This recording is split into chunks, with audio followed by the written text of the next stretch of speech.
नमस्कार, मी नरेंद्रचे सत्यवजान न्यूज मध्ये आपलं स्वागत आहे। आणि आता सध्या आपण आहो आमगाव वरून संबुटोला येणाऱ्या रस्त्यावर, आणि हा जो गाव आहे संबुटोला, आणि संबुटोलाच्या पानटपरीवर आपण सध्या आहोत। आणि आपल्यासोबत संबुटोला येथील काही नागरिक आहेत। काय म्हणाल जी, संबुटोलाला आपण राहता, आमगावला येण्या जाण्या करता, तर अशामध्ये हे रस्ता आहे त्याच्याबद्दल काय म्हणाल? रास्ता तो बहुत खराब है जी। मैं एमपी में रहता हूँ, मुंडी पार के उस पार उमरी है ना। आना जाना अपना आमगाव से होता है, तो बहुत ही ज्यादा खराब है। अभी गिट्टी गिरी हुई है तो बहुत परेशानी इसमें तो। गिट्टी गई कब से गिरी है गिट्टी? हो गया ये लगभग 2 महीने, 1 महीना 2 महीना तो लगभग हो गया। 2 महीने। राजकुमार भिको जमार, प्रभारी सरपंच म्हणून मी कार्यरत आहो ग्रामपंचायत मारिपलीला। या रोडाची समस्या 2-3 वर्षापासून एकदम खूप खराब आहे, पण आम्ही त्या समस्यावर थोडेसे आमदार साहेब आमच्या ह्या क्षेत्राचे आहेत, त्यांनाही आम्ही निवेदन केलेलं आहे। आणि ह्या रोडावर अवघ्या लोकसभेच्या चुनावामध्ये आमच्या रोडावर गिट्टी टाकलेली आहे कॉन्ट्रॅक्टरांनी, आणि रोड पास झालेला आहे म्हणून सांगितले गेले, आणि तो रोड काही गिट्टीच ढगावर पडले आहेत। आणि ते मुलं, आमचे जे लहान लहान मुलं शाळेत जातात, ते कुठं पडतात, ॲक्सिडेंट होतात, आणि त्यांना कुठेतरी एक एवढा परेशानी होऊन राहिली की लोकसभाच्या निवडणुकीमध्ये गिट्टी टाकण्यात आली, म्हणजे यामध्ये कोणाची धूर्तता आहे, काँग्रेसची की भाजपाची? नाही, याच्यात शासनाची दुर्बलता आहे। शासनामध्ये कोणता पक्षावर आरोप आहे तुमचा? बीजेपी पक्षावर। तर आता पुढे काय मागणी राहील तुमची? आमच्या रोड ह्या 2 दिवसात चालू करण्यात यावं, अन्यथा आम्ही आंदोलन उपोषण करणार आहोत। तर आपल्यासोबत या गावचे सरपंच सुद्धा, काय प्रतिक्रिया होती रोड बद्दल? मागील 10 वर्षापासून रोड खराब आहे, आणि मागील 2 महिने अगोदर या ठिकाणी गिट्टी पडलेली आहे, काम सुरू झालेले आहे, कामाची भूमिपूजन सुद्धा झालेले आहे। अशामध्ये अनेक प्रश्नचिन्ह निर्माण झालेले आहेत, आणि पुढे विधानसभाची निवडणूक आहेत, आणि अशामध्ये आमगाव देवरी विधानसभेकरिता चर्चेत असलेले राजकुमार पुराम सुद्धा उमेदवारीच्या स्पर्धेमध्ये आहेत। तर ते सुद्धा आता गावोगावी फिरत आहेत आणि जनसामान्याच्या समस्याला बघत आहेत। तर अशामध्ये हे समस्या एक मोठी समस्या आहे, आणि ह्या समस्येवर ते काय बोलतील ते सुद्धा आपण त्याच्याशी चर्चा करूया। तर आपल्यासोबत आहेत राजकुमार पुराम साहेब, जे जिल्हा परिषदचे डिप्टी सीईओ होते, उपमुख्य अधिकारी होते। काय म्हणाल साहेब, जनतेची प्रतिक्रिया आपण बघितल्या आहात, हे रोड पुष्कळ खराब झालेली आहे, पुष्कळ दिवसापासून रोड बनलेली नाही आहे, काम कुठेतरी मंजूर झालेलं आहे, गिट्टी पडलेली आहे, पण आतापर्यंत काम सुरू झाले नाही, आणि अनेक दुर्घटना होत आहेत। काही लोक असे म्हणतात की आमगाव येणे जाणे आमचे बंद झालेले आहे, जायची इच्छा होत नाही आहे, आणि आता तुम्ही विधानसभाची तयारी करत आहात, तर अशामध्ये तुम्हाला समस्या दिसून येते। तर काय समस्या मार्गी लावण्याकरिता प्रयत्न कराल आपण? नमस्कार, मी राजकुमार पुराम। मी या क्षेत्रामध्ये आमगावमध्ये फिरत असताना संबुटोला मारिटोला या रोडचे जे बांधकाम सुरू आहे असं लक्षात आलं, लोकांनी आम्हाला कळवलं। तर आम्ही प्रत्यक्षात या ठिकाणी साईटमध्ये भेट दिला, तर साईटमध्ये सर्व गिट्टी पडलेलं अस्ताव्यस्त गिट्टी पडलेलं आहे, सर्व रोडामध्ये खड्डे पडलेले आहेत, आणि धड त्या ठिकाणी मोटरसायकल जाऊ शकत नाही, 4 व्हीलरचं सोडा, पण बरेचसे कॉलेजचे विद्यार्थी आहेत, शाळेचे विद्यार्थी आमगावला जायला ते वेळेवर जाऊ शकत नाही, वेळेवर त्या पोहोचू शकत नाही, जाताना त्यांच्या काही अनेक अपघात झाले आहेत, आणि याला खूप मोठं प्रशासन जबाबदार आहे आणि लोकप्रतिनिधी जबाबदार आहेत। याकडे पूर्ण दुर्लक्ष केलेलं आहे।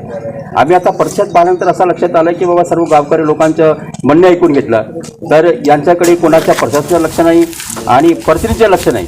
मी यावेळेस असं मी म्हणतोय की आव्हान करतोय की जर हा काम आम्ही पूर्ण थोडं डिटेल माहिती केलं की सदर काम हा पंतप्रधान ग्रामीण सडक योजना अंतर्गत मंजूर आहे, याला जवळपास प्रशासकीय मान्यता मिळाली आहे, याला जवळपास 2,38,00,000चं काम मंजूर आहे, परंतु ठेकेदारांनी या ठिकाणी साहित्य टाकले, परंतु विशिष्ट प्रतिनिधी जे लोकप्रतिनिधी आहेत ते आपल्या टक्केवारीसाठी त्या ठेकेदारावर म्हणजे बर्डन तयार केलं आहे। जो पण टक्केवारी देत नाही त्यांचं काम सुरू होणार नाही। पण असे प्रतिनिधी कशाला पाहिजे आम्हाला, जर जे प्रतिनिधी लोकांच्या कामाचे येऊ शकत नाही, ज्या विकास कामासाठी येऊ शकत नाही, अशा प्रतिनिधींचं सक्का गावकरी आणि इकडचे सर्व या संबुटोला मारिटोला नंतर मुंडीपार या क्षेत्राचे सर्व लोकांचे त्याचे निषेध करायला पाहिजे, आणि अशा लोकांना धडा शिकवायला पाहिजे की हा माणूस म्हणजे कुठलाही माणूस असतो, तो जनतेचा सेवक नाही, तो जनतेचा भक्षक झालेला आहे, आणि भक्षक माणसाला या क्षेत्रातील सर्व लोक त्याला धडा शिकवल्याशिवाय राहणार नाही। आणि जर हे काम 3 दिवसात झालं नाही तर आम्ही काँग्रेस कमिटीतर्फे जन आंदोलन आम्ही पुकारू, अशा प्रकारचे या ठिकाणी माझं म्हणणे आहे. आपण अप्रत्यक्षरित्या कोणावर आरोप करत आहात? हां, आम्हाला इथले जे लोकप्रतिनिधी आहेत किंवा जनता आहे, इथलं आम्हाला सांगितलं की बा विशिष्ट लोकप्रतिनिधी जे आहेत ते नाव नाही सांगितलं, तर नेमकं लोकप्रतिनिधी कोण, त्यांच्या दबावामुळे हे काम सुरू झालं नाही. की त्या जोपर्यंत नाव सांगत नाही तोपर्यंत कोणाचं नाव घेणार नाही. पण हे लोकप्रतिनिधीच्या दुर्लक्ष धोरणामुळे हे काम वेळेवर होऊ न शकले. तर आता 3 दिवसामध्ये काम पूर्ण झाले नाही तर आपण आंदोलनावर बसणार असे आपण बोलत आहात. तर आपण याविषयी आपण कुणाला पत्र वगैरे देणार, निवेदन देणार? हां, आजचा आम्ही पूर्ण साईट बघितल्यानंतर, आम्ही लोकांशी चर्चा केल्यानंतर आम्ही आजचं निवेदन डायरेक्ट आम्ही माननीय मुख्यमंत्री महाराष्ट्र शासन यांना देऊ. आम्ही जाऊ निवेदनात एसडीओकडे देऊ आणि तो निवेदन माननीय मुख्यमंत्री यांना जाईल. मुख्यमंत्री यावर तात्काळ निर्णय घेतील आणि याचा पाठपुरावा तहसीलदार, एसडीओ आणि कलेक्टर साहेब करतील. जर यांनी केले नाही तर आम्ही या रस्त्यासाठी आम्ही जन आंदोलन आपण करू. पंचायत समिती, या क्षेत्राचे पंचायत समिती सदस्य आहात आणि मागील अनेक वर्षापासून इथली रोड खराब आहे आणि ती मंजूर सुद्धा झालेली आहे. गिट्टी त्या ठिकाणी पडलेली आहे, पण आतापर्यंत ते रोडाच्या कामाला सुरुवात झाली नाही. आपण शहानिशा केल्या याबद्दल, तर काय आपल्या निदर्शनात आलेलं आहे? कुठे ते काम थांबले आहे? खरं तर पाहता ही जी अवस्था निर्माण झालेली आहे त्या व्यवस्थेला म्हणजे व्यवस्थेला कारणीभूत इथली यंत्रणा आहे. आज खरं पाहता सुशिक्षित तरुण म्हणून मी ह्या क्षेत्राचा प्रतिनिधित्व करत आहो, परंतु आज एका सुशिक्षित व्यक्तींना एवढं सगळ्या गोष्टी कळत असताना व्यवस्थेच्या लाचारीपणामुळे इथला हा रोड रखडलेला आहे. खरं पाहता जे लोक क्राईम जो हा वर्ड आहे ह्या लोकांच्या म्हणजे बेजबाबदारपणामुळे लोकांच्या नैराश्य आणि ह्या नैराश्यातूनच क्राईम घडत असतात. ह्या रस्त्याला मंजुरीसाठी आणि आपण अहोरात्र प्रयत्न केल्याच्या नंतर आचारसंहितेच्या अगोदर ह्या रोडाचा कार्यारंभ आदेश केला, विधिवत याचं भूमिपूजन केला, परंतु आज त्या कंत्राटदाराच्या बेजबाबदारपणामुळे, नालायकीमुळे हा रोडाची अवस्था निर्माण झाली आहे. एप्रिल महिन्यामध्ये त्यांनी मुरुम टाकला आणि त्याच्याकडे पोर्टी टाकली आणि त्याच्याकडे मुरुमाची रॉयल्टी नसल्याच्या मिसमॅनेजमेंटमुळे आज हा रोड रखडलेला आहे. इथले लोक आणि खास करून आमचे विद्यार्थी मित्र जेव्हा इथून जातात तर आमच्यासारख्या जनप्रतिनिधीकडे तिरप्या नजरेने बघतात. एवढी ह्या रोडाची अवस्था खराब झाली आहे की ह्या रोडातून आणि ह्या चित्रातून जाताना आम्हाला स्वतः लज्जा वाटते की आम्ही एवढे जनप्रतिनिधी असून एका व्यवस्थेपुढे लाचार झाले आहोत का. आणि त्यामुळे ह्या संबंधित प्रधानमंत्री ग्रामीण सडक योजनेचे जे यंत्रणा आहेत त्यांना आमचं आव्हान आहे की येत्या 2 दिवसामध्ये जर आपण इथली व्यवस्था म्हणजे केली नाही तर आम्ही रस्त्यावर उतरून रस्ता रोको आंदोलन करू आणि संपूर्ण जे पोर्टी आहे त्याला इकडे तिकडे तहस म्हणजे करू. खरं पाहता एकंदररित्या आज खूप आम्हाला वैताग आहे आणि इथले सगळे लोक त्रासलेले आहेत. तर आमच्यासोबत होते या क्षेत्राचे पंचायत समिती सदस्य तारेंद्र रामटेके आणि यापूर्वी आपल्यासोबत होते राजकुमार पुराम. त्यांनी 3 दिवसाचा अल्टिमेटम दिलेला आहे शासन प्रशासनाला आणि तारेंद्र रामटेके यांनी 2 दिवसाचा अल्टिमेटम दिलेला आहे. जर 2 दिवसाच्या आतमध्ये कार्य सुरू झाला नाही रोडाच्या तर ते तीव्र आंदोलन करण्याची चेतावणी दोघांनी सुद्धा दिलेली आहे.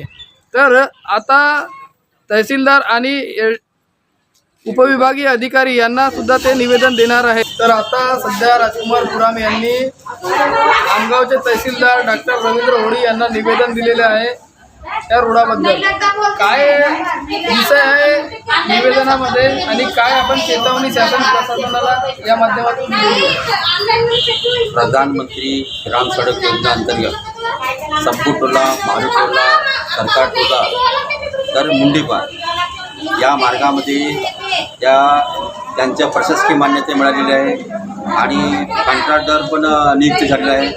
जवळपास त्या प्रशासकीय मान्यतेचे 2,38 लाखाचं काम आहे. त्या ठिकाणी साहित्य पडलेलं आहे.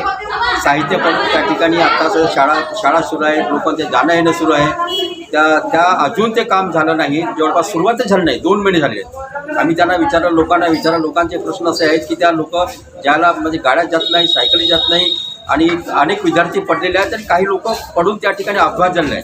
अशा प्रकारचं म्हणजे एक गलिच्छ वातावरण या ठिकाणी एका जनप्रतिनिधीमुळे त्याच्या दबावामुळे हे काम म्हणजे टक्केवारीसाठी थांबलं आहे आणि याचा मी निषेध करतो आणि निषेध करून आम्ही संपूर्ण माननीय मुख्यमंत्री साहेबांना निवेदन देण्यासाठी या तहसीलदार होडी साहेबांना आम्ही निवेदन दिलं की हा संपूर्ण जनतेचा जो प्रश्न आहे तुम्ही माननीय मुख्यमंत्रीपर्यंत पोहोचवा, म्हणून आज आम्ही त्यांना निवेदन आता दिलेलं आहे. तर यामध्ये आपण एक गोष्ट अगोदर बोलल्या की 3 दिवसाच्या आत जर काम सुरू झाले नाही तर आपण आंदोलनावर बसणार, त्याबद्दल काय म्हणणार? हां, सदर काम जर 3 दिवसामध्ये सुरू झालं नाही, कंत्राटदार किंवा समजणे प्रशासन, तर आम्ही 3 दिवसामध्ये या ठिकाणी तीव्र आंदोलन करू आणि आंदोलनामध्ये बसू. या ठिकाणी आम्ही संपूर्ण शासनाला आणि त्या कंत्राटदाराला आणि त्या यंत्रणेला आम्ही आवाहन करतो आहे. तर आपण बघितलं आपल्यासोबत होते राजकुमार पुराम आणि यांनी डॉक्टर रवींद्र होडी तहसीलदार आमगाव यांना निवेदन दिलेलं आहे मुख्यमंत्री यांच्या नावे, आणि त्यामध्ये नमूद केलेलं आहे की 3 दिवसाच्या आत जर या रोडाचे काम जन आंदोलन करणार. त्याचप्रमाणे त्या पंचायत समिती सदस्य तारेंद्र रामटेके यांनी सुद्धा अल्टिमेटम दिलेलं आहे 2 दिवसात जर रोडाचे काम सुरू झाले नाही तर तीव्र आंदोलन करणार. तर आता हे बघणे महत्त्वाचे ठरले आहे की या रोडाचे काम अवघ्या 2-3 दिवसात सुरू होणार की राजकुमार पुराम व तारेंद्र रामटेके यांना जन आंदोलन व जन आक्रोश करण्याची आवश्यकता पडणार की रोडाचे काम सुरू होणार, हे बघणे मात्र आता महत्त्वाचे ठरले आहे. असाच बातमी करता सत्यप्रधान न्यूजला बघत राहा. मिळूया पुढील बातमीमध्ये, तोपर्यंत